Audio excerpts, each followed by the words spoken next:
Hi, howdy, and hello. I'm Hot Dog Toolbox. This is a Deltarune theory video, and you're just tuning in.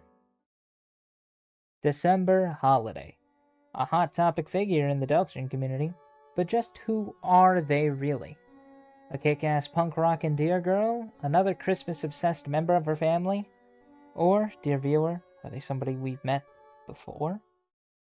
With Chapter 5 being, tomorrow, I wanted to throw my hat into the ring of all of your theories are wrong goodbye, and try and answer the question of just who is December Holiday. And without further ado,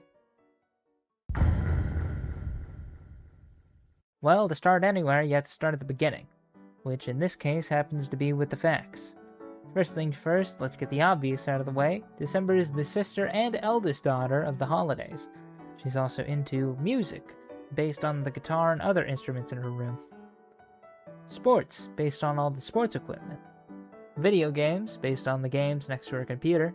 And Azrael, based on the shirt and retainer in her room. From what people have said about her, we can find that she cares about her friends and family. With the quote from Rudy about the angel doll.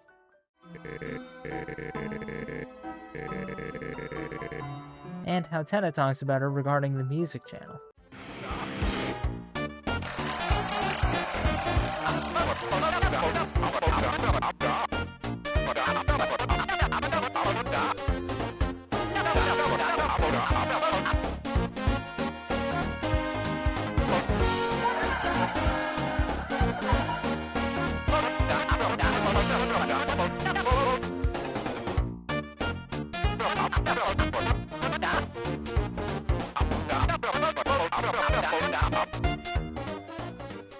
And how Noelle generally talks about her.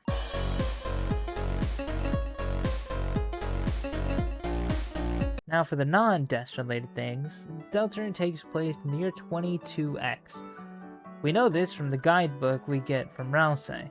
Something else of note is that the monsters in the Deltarune universe are still made of magic. Whether or not this extends to casting magic in the light world is yet to be determined, though it seems to be important enough to show that 1. Monsters can still cast magic in the dark world, and 2. Monsters can come back to life through the dark worlds as shown with Gerson.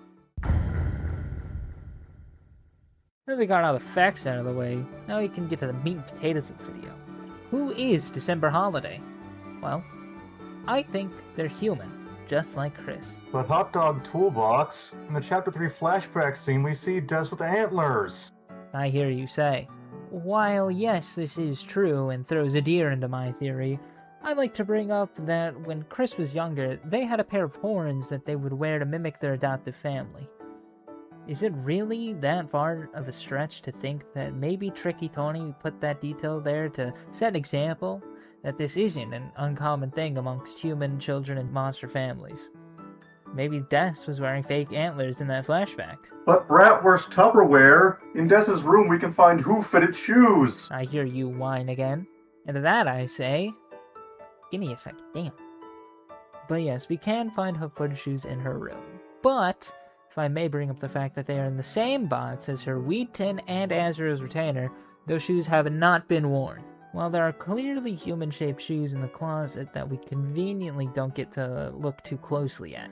Another detail is that monsters are in fact made of magic, as we discussed earlier. Which means monster food is also made of magic as stated here.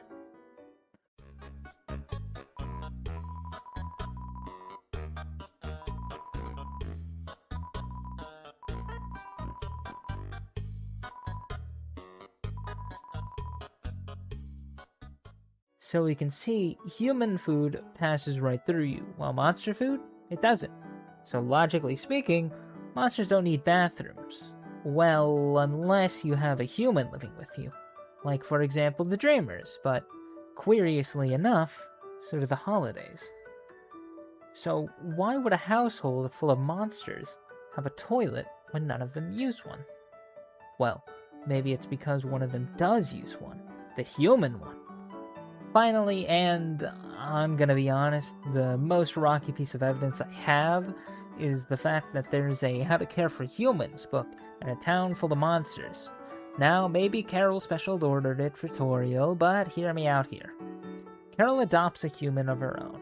She uses her influence as mayor to get the book in. She uses it to raise little December, and eventually she gives it to the library just in time for Toriel to check out. Now, with all that being said, I could leave it here. We already have a pretty good theory. What's the fun in all that? Let's get nuts. I think December Holiday is not only a human, but also somebody we've seen before. Drum roll, please. That's right.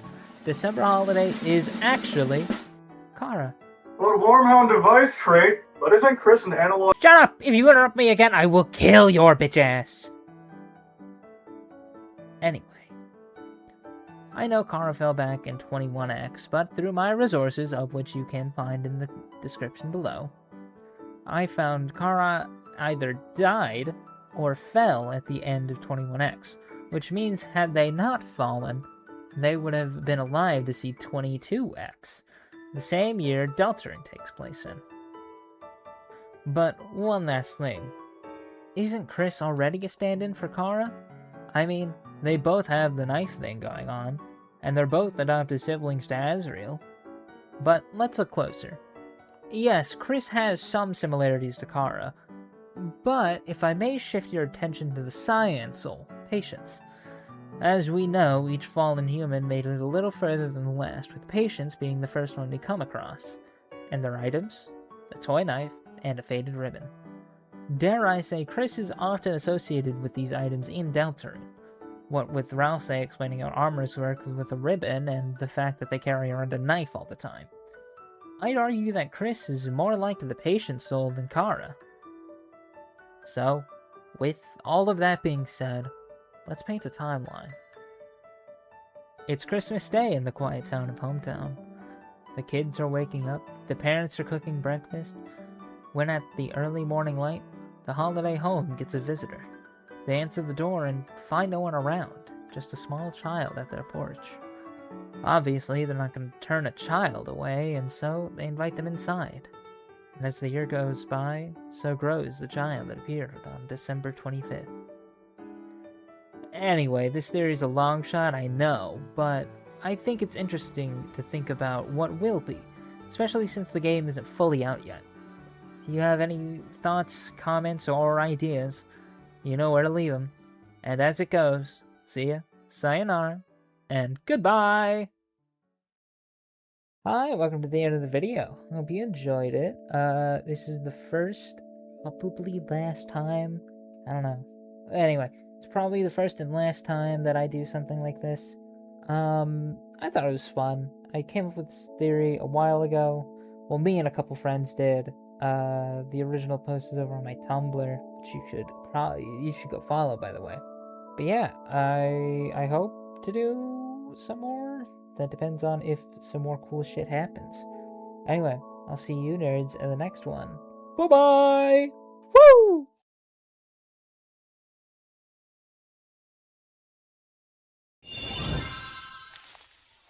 What is this? Is that a gubby?